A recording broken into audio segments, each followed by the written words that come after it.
בבית הקברות היהודי הישן בפאתי בז'ז'אנה. כן. כי יהודי בז'ז'אנה נספו בעיקר בשני אופנים.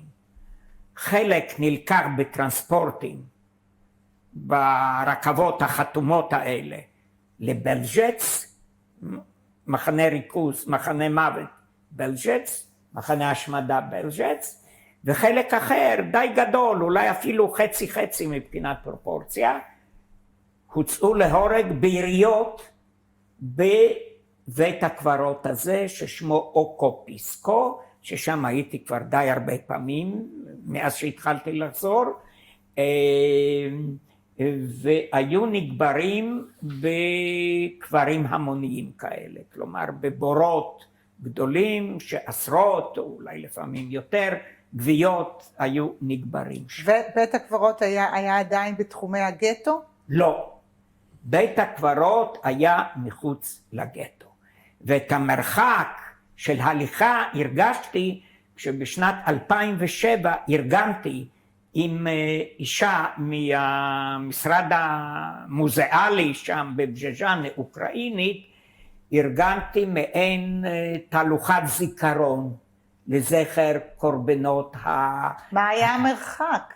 אז זהו, זה היה בערך כמו בין 2 ל3 קילומטר, 2,500 מטר, כולו 2,500, מקסימום 3,000.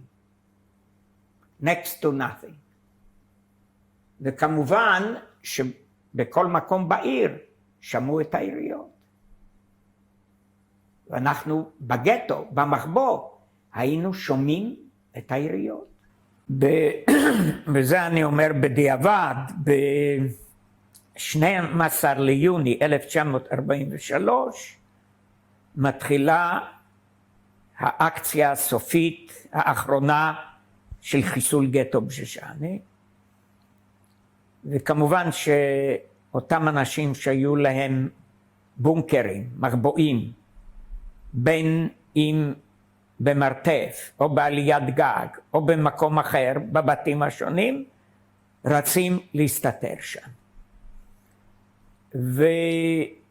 ולמחבוא היחסית קטן הזה, לפי עדויות ששמעתי אחרי המלחמה, הגיעו כ-40 איש, נדחסו לתוך המחבוא הזה. וכעבור יום-יומיים, לא גילו את המחבוא, אבל רוב האנשים, סליחה, רוב האנשים הגיעו למסקנה שבמקום קטן כזה אין שום סיכוי